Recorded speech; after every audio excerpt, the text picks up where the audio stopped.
Ahoy! Joe Buddy Hambone here, and I'm back again with a brand new coupon code from our friends over at Noble Knight Games. This month, the code is RPG City, and it's good for 10% off orders of $10 or more, running now through Saturday, July 31st.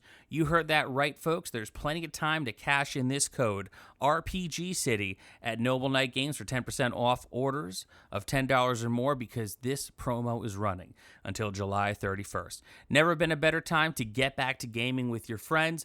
New games, old games, whatever you're looking for, Noble Knight has it, and they're ready to part with it and add it to your collection. So don't forget, when you're checking out at Noble Knight Games, online or in person, RPG City is the code for 10% off orders of $10 or more, running now through Saturday, July 31st. From our friends over at Noble Knight Games.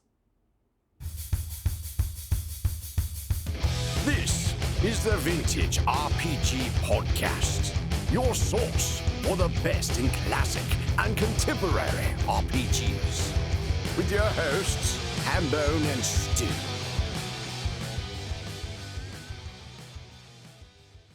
Welcome to the Vintage RPG Podcast, coming at you again from the clubhouse hidden somewhere in the swamps of New Jersey. I'm John Hambone McGuire, and with me, as always, is the founder and publisher of Unwinnable. He's no Dorcas for Orcus, Stu Horvath. Yeah, man. Like, I think that we actually talked about what we're going to talk about a little bit on the Orcus episode, but I don't know, man. It's worth coming back to because, geez, this is something else. This is a high watermark of absurdity for D&D. Well, before we get to Orcus, Pardue, we do have an indie RPG elevator pitch coming up at the end of the episode, and Stu and I are pretty excited to talk to Jonathan Sacha tonight. So with that being said, now that I've teased a little tidbit at the end, Stu, what is the game that we're talking about tonight? We're talking about H4, the Throne of Bloodstone. Ooh. So the H4 series is like a battle system series of modules, so like a big war game kind of element to it. And it goes on for 3 installments that you don't need to play Throne of Bloodstone. It's all about this Witch King. He's a lich. He's been, around for centuries. The problem is, like, you keep fighting this dude and he keeps coming back because he's powered by Orcus, right? So what do? Well, you got to go to Orcus and you got to steal his wand. That feels like it's a lot harder than it sounds. Yeah, as bad as this lich is, like, I'm pretty sure there's a solution that doesn't involve having to go to Orcus's house and try and beat him up and steal his stuff, Yeah, one does not wander into hell and steal from Orcus. I mean, why don't you just go to the lich and kill the lich? Well, because Orcus is going to keep bringing him back. But, like, find a pit, drop him in it, Yeah, I can see that. I see the flaw in my own logic there. So, like, what level do these characters have to be able to have a fighting chance against Orcus in Orcus's house? Well, that's the really funny thing. Because it's gauged for levels 18 to 100. Okay, that feels right. Yeah, this is the highest level D adventure ever written. I mean, unless you count like the master box stuff for Beckby, which sort of is like a level-less godlike power tier of play. But level 100 is like less impressive than it sounds. So you're not even like 2 times the power level of a 20th level character. It's 100 in name only. The gradient becomes so like hard to push. Everything starts tapping out after like 24th, 25th level. You don't get any additional spells. Your armor class doesn't go down. Like you just get little tiny minuscule tweaks. So like, yeah, you're level 100, but like level 100 doesn't really mean that much. And the module is just like, be totally merciless to level 100 characters. Like don't give them artifacts, just give them, boring old, magic items. Do every rule as it's written, give them no breaks, torture these guys going in 100 levels. You're crazy. But like, then why did you do it? At the same time, just like this weird kind of confusion. It's like, okay, we're going to make a game where you have to be 100 levels, but we're going to like totally nerf the 100 levels. And we're going to like kind of make you feel bad about being 100 levels. And then we're going to include like pre-generated characters that are figures from mythology. So you can play Circe and Perseus and what? What's going on here? Well, it sounds to me like 10 pounds of shit in a 5-pound bag, if I'm being quite honest with you. I mean, the other thing I'm immediately thinking when you're like, oh, you got to go up to level 100. So it's the idea of how do you kill a god? You must become one, but you don't actually become a god. You're still like a 20th. And don't get me wrong, 20th level is pretty badass, but you're still only a 20th level dude with some extra bells and whistles. Like, how are you going to really be evenly matched for Orcus? You're not. That's the thing. And like, I don't understand even pushing the power level. Like, the stuff that you encounter in this module is ridiculous. Now, of course, H stands for high level. And even though the levels in Dungeons and Dragons go to 20, right? Actually 25 if you're in second edition with the epic level stuff. And maybe Dark Sun pushes it to 30. But it doesn't really. Like, yeah, there's rules for it, but D&D kind of taps out around 13th level. Yeah, I mean, it's like the old, well, these amps go to 11, but you can't tell the difference. Yeah. Like everything just kind of gets wobbly. You're too powerful and like there's nothing to do and it's weird. The challenge is in the lower levels. Okay, so you get to we really got to get like into the how ridiculous this is so you can understand it and understand my sort of fascinated frustration with this. So you realize that you can't take this lich down. So you go to the abyss to fight Orcus or whatever. But like to get to Orcus's level of the abyss, you have to go to Pazunia first. That's the first level. It's Pazuzu's level. And then there's all these portals. And you can kind of do like this hex crawl through the abyss, ducking into these portals that bring you to other layers of the abyss, which all just happen to be the homes of demon princes and princesses. So like no big deal. Yeah, no, yeah. There was only a whole module about, confronting Lolth in the demon web pits, but you could also just pop in during the course of the Throne of Bloodstone. Like just say hi. Yeah, it's like a relative you haven't seen in a while. Just knock on the door. It's like, hey, I was nowhere near your neighborhood, but can you order a pizza? What? Yeah, you have like little throne rooms for basically all of the named demon princes up to this point. Zugtmoy is in here and Demogorgon. They're all just hanging out. You can pop in, say hi, die, I guess. Because if you're like trying to fight Demogorgon on the way to Orcus, like things are just going to spiral out of control, right? But I mean, that's kind of your only move if you're that high of a level is to fight the bosses of other adventures. Like these are bosses of other adventures. These are bosses of other campaigns. Yeah. Yeah. So then you get to the 333rd level of the abyss, which is Orcus calls home at this moment. It changes to the 113th, and then it kind of ping pongs back between the two as D&D history goes on. Sometimes he's on the 333rd, sometimes he's on the 113th. It doesn't really matter. So then like you're fighting a Tarask and like there's like a city of liches. There's like 100 liches, 12 death knights, and 12 demi liches. Like, oh yeah, just 12, just a dozen demi liches. I got that, right? There's like a 10,000 zombie encounter. Like, what are you going to do with that? Like there's even just encounters that involve like multiple demons, like 50 Glabrezu demons. Like I don't want to run that combat. Like that just sounds like a nightmare. Like 7 players hacking at you're going to be playing this for months and it's not even like fun. It's just like you like carving up demons, like a room full of demon meat. Oh, I mean, how many hit points can these dudes actually have? Because you said the word Tarask a little while ago, and I blacked out because I was like, wait a second. It took us 12 years in a campaign to finally fight the Tarask and barely win. Because there's only but like 2 ways you could beat a Tarask. And one is not with your fists or swords. Like, how does this work? I'm missing one of the earlier H modules, but I do think that there is another Tarask. I think that this is the second Tarask that you fight during the course of the 4 modules. Like, it's just ridiculous. It's like fighting Godzilla twice. Come on. Yeah. Tarasks aren't pugs, everybody. You shouldn't be throwing them around all willy-nilly like that. Part of it is that you're sort of supposed to be looking for opportunities to like use the Tarask against the city of the zombies, which is 10,000 zombies, and maybe like use that somehow to like have the zombies attack the gate of Orcus's fortress. So he's maybe distracted and he comes out and looks and sees what's going on. And then you can sneak into the throne room and steal the wand without having to beat him up.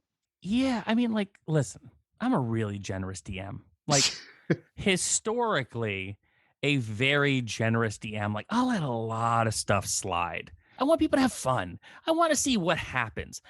And that being said, I don't really ever see, without using like a ring of wishing, you convincing a Tarask to mow down a field of zombies.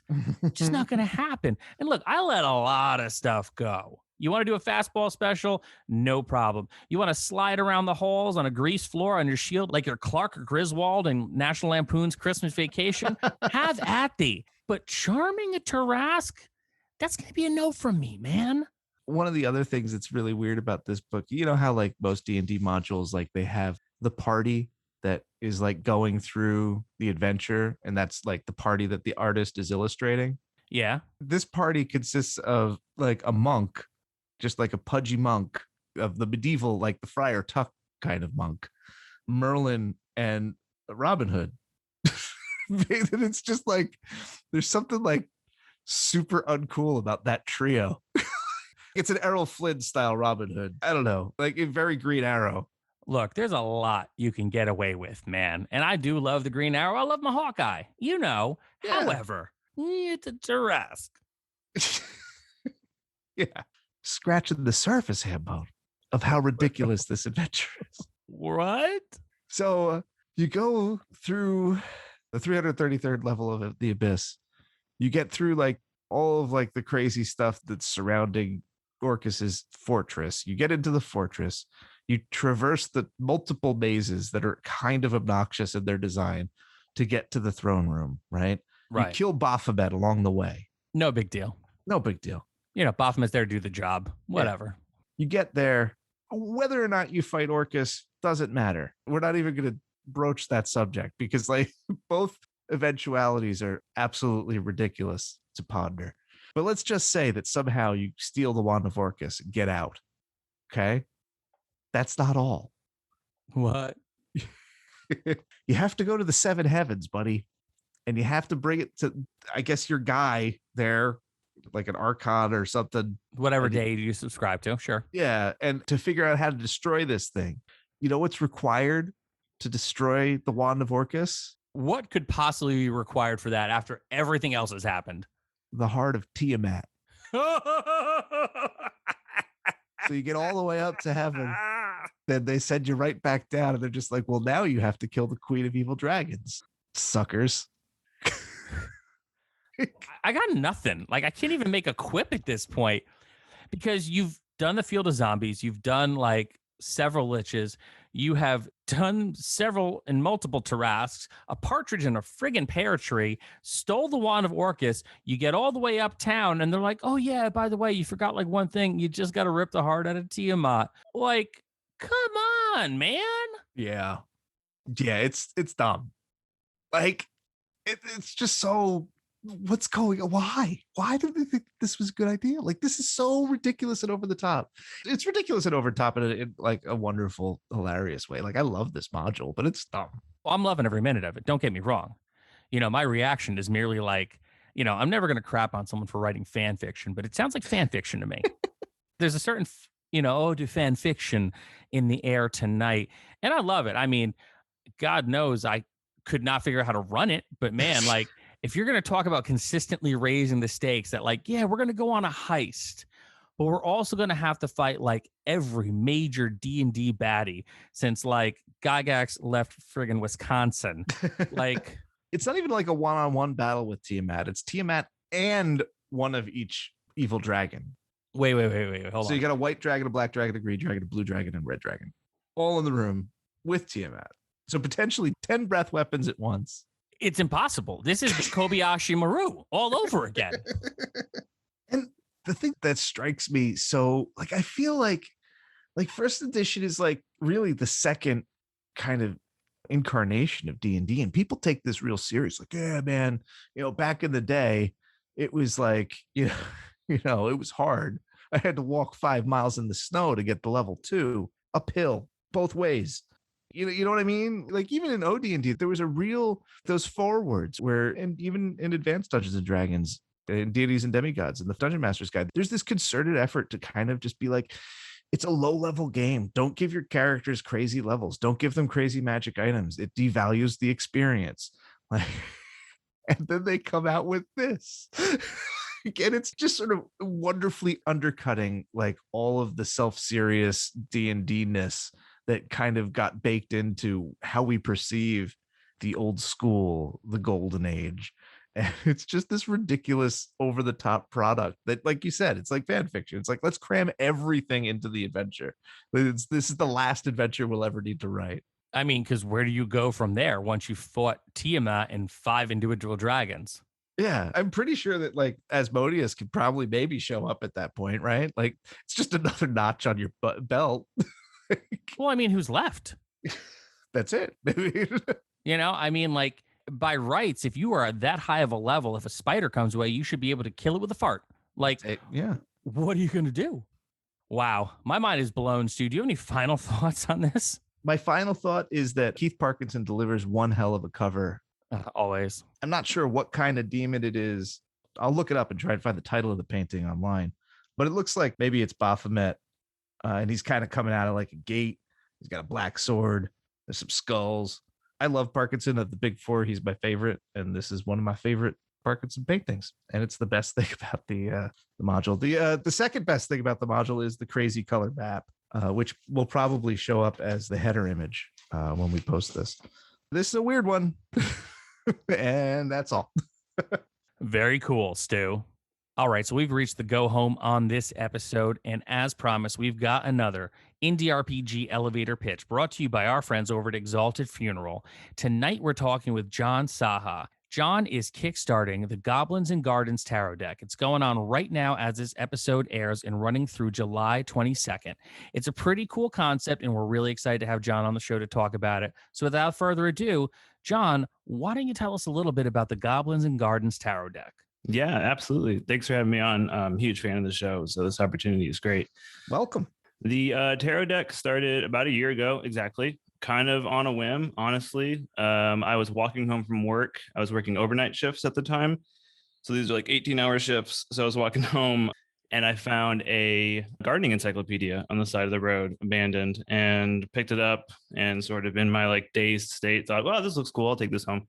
And I had done some collage work in the past, but it had been a long time. And it sat around for a little bit. And then I kind of found it sitting next to the other book that I had out on my table was the Monster Manual Volume 2 from Advanced Dungeons and Dragons. And from there, and I'll fast forward a little bit to get to the core concept of the project, Goblins and Gardens was born. And it is a 78 card tarot deck, which is loosely based on the sort of traditional Rider Tarot 8 deck. And it features collaged artwork by myself that is primarily from gardening encyclopedias and old, primarily first edition D&D stuff, some second edition, but it's hand collage cut out from the books and pieced together.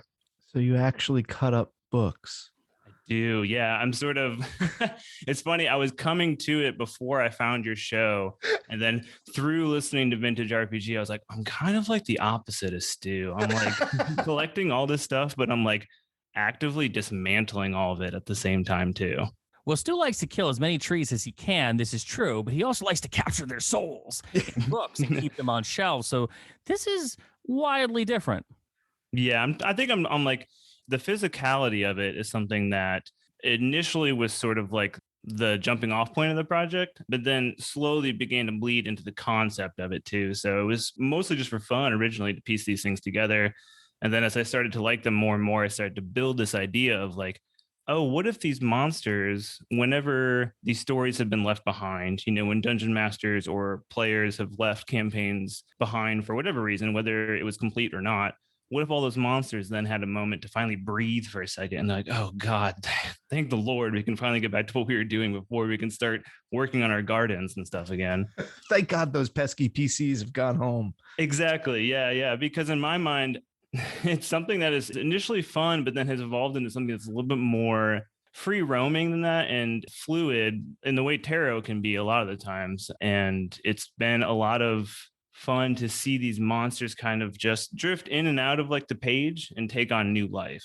And also, you know, there is a thing to me that I always loved growing up. Now, I am not a person who likes to get his hands dirty, although I did clean bathrooms for a time, but that's neither here nor there. It was a job. Everyone's got one. However, you know, I always used to love those old gardening books and old do-it-yourself at home repair books. And I really love this idea because to me, it marries the two worlds of that really classic vintage style of tarot and gardening and nature pictures with what is to me perfectly paired with classic D&D style monsters that just seem like they go together like peanut butter and jelly. Yeah, it's great. Some of the synchronicity of it has been kind of wild, honestly. Some of the things have fit together in a manner that I didn't anticipate at all and was, you know, delighted to find, like, especially things like the ghoul sitting on the riding lawnmower for the chariot card. Like it fits so perfectly. Like, it's wild. He even looks like he has one of his feet down on the gas pedal, you know, and he's like grinning ear to ear. So when stuff like that would click, it was almost like these things would put themselves together at times. What dates are your gardening encyclopedias from? Are they all sort of vintage? Is there a range that goes more modern? They're largely vintage. They're largely coincidentally around the same time that first and second edition were coming out. They're like late 70s through the 80s. There's some that are a little bit more current, but primarily like the big volume set that I have that I found used is mostly late 70s, early 80s stuff. Do you find that was important in terms of matching like the print quality? Yeah, but again, it was really to some degree coincidental. Like, it absolutely does. And I think that, like, so first and foremost, I'm a visual artist. I know tarot well enough and I know D&D pretty well too. And I enjoy them both quite a bit. But like the physicality of the page is something that I'm probably the most familiar with. I think that's where I'm like most comfortable, like with, you know, the X-Acto blade in hand, moving these pieces around. And some of those like literal physical qualities of those pages do actually create like another level of synchronicity with the deck that I didn't really anticipate as well. And that's why you had to murder these poor books. You instead of scanning them. I'm sorry, no, that's unfair. Oh no, it's in like honestly, like you'll probably hate to hear this, and some of your listeners might as well, but honestly, cutting up the gardening encyclopedias was harder because they're in like pristine condition, and like so much of the D&D stuff that I have is like all like heavily used, like drawn on and colored, and the bindings all ripped up and stuff, you know. So like a lot of those were almost like leaving the book, you know, like asking me like, well, please cut me out. I am a little bit of a hypocrite because I have done collage work in my past, and I have destroyed the occasional book. Oh no. So I know the pain. It's a struggle, especially if it's in such nice condition, but that's the prime pickings, right? Yeah, my partner at the time of me getting the books, she was like, please just don't cut them, do it digitally. And I was like, I'll try it. So I tried one card digitally, and like the next day I was like, this is just not going to work. I have to cut these up. Well, there's a certain tactileness that even as a medium that you're going to eventually scan into something, you can't fake that. Like, you need to have that layering on there. In all honesty, you're repurposing on purpose and with purpose. So, you know, you are giving a new life and a new kind of dimension to these old drawings. So it can't really be that bad. I mean, granted, I get where you're coming from with the whole lawn books never had anyone's name in them or hit points written anywhere. But sure. You know, it does take a lot to cut up something you love and to turn it into something else. Now, there are 78 cards in the deck, so you're doing both the major and the minor arcana for this. Yeah, yes, definitely. Yeah, and I started with the minor arcana, and I moved through the numbers. So like I was like cycling through the suits. Like I would do all of the twos. So I would do like cups, wands, swords, and coins, and then move on up to the threes and all the way up and so on and so forth. And so some of those earlier cards, like you can see the style change in it, which is like, for better or for worse, locked into this project permanently, right? Like if you go back to the twos, like you can see like some like just more empty space, harder line cuts that I did. And then later on in the major arcana, I'm using like larger sheets, like some of the full color illustrations that are in like second edition stuff have like a pretty big feature in the major arcana. So a lot of those have more detail. They have like several characters in them, you know, several monsters or several like fruits and vegetables and ferns. A lot of the earlier stuff is a little bit more zoomed in and a little more singular. And that's just a feature of, having done 60, 70 cards, right? You're just more comfortable with the process. Oh yeah, definitely. And I mean, like, best case scenario for this Kickstarter is that it's fully funded and people are excited to have it and like continue to come back for more, because there's no shortage of material when it comes to cutting this stuff up. Like, it's almost incomprehensible, like on both ends, whether it's gardening encyclopedias or D&D, like there's just a wild amount of printed material out there. And also, like, honestly, no shortage of ideas from myself either. I would love to see this project evolve into, a tabletop role-playing game, or anything and everything. Well, very cool. Why don't you tell our listeners just a little bit more about the actual Kickstarter itself? Because this Kickstarter is going on right now, and it's going to be going until the 22nd of July. So what do people have in store if they back the Goblins and Gardens tarot deck? Yeah, so initially it's pretty straightforward. The reward section features like a digital version of the guidebook for people who can't afford to spend maybe $45 to purchase the actual deck. That's the core of the Kickstarter, is like the actual deck, which will come with a 2-piece box and a full color 24-page guidebook that has written up sections for each card, and it'll follow traditional tarot guidelines, but it'll also introduce these monsters in a new light and sort of feature them in wildlife and in gardening scenarios. Beyond that, stretch goals that I'm really excited about are t-shirts and enamel pins. I've done the thing that I know to kind of like fall back on, which is to reach out to my community, like my contacts that I've made from like playing music for years and years and years. So I have like people that I know that make enamel pins, that I know make t-shirts, and like eventually I'd like to do like full-size poster prints of these as well too. So I definitely have reached out to friends of mine to help me with some of those stretch goals, and I'm really excited about those. Well, very cool. So this has been the Indie RPG elevator pitch, brought to you by our friends over at Exalted Funeral. If you are interested in the Goblins and Gardens tarot deck, definitely check it out on Kickstarter. It is live as we speak and rocking and rolling all the way till July 22nd. John, thanks so much for coming on the show tonight. Hey, thanks for having me. So this has been another amazing episode of the Vintage RPG Podcast. Stu, where can the people find you? They can find me on Instagram at Vintage RPG, posting daily about vintage role-playing games. It's in the name. It is in the name. You can find me on Instagram at John McGuire RPG. Sometimes I go on Twitter under the same name. And if you want to chat, think about joining our Discord. We've got a killer Discord community.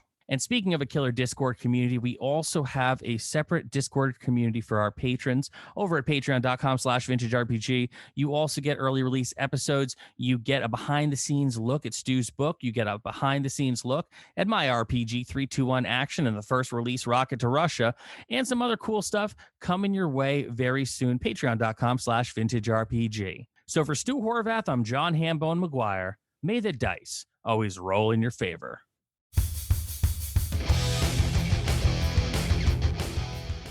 Thanks for listening. Don't forget to like, review, and subscribe to the podcast. Every review helps other listeners to find us. The Vintage RPG Podcast is a ham-fisted production. Music by Dego West. Art by Schaefer Brown. If you like the podcast, you should also consider becoming a patron at patreon.com.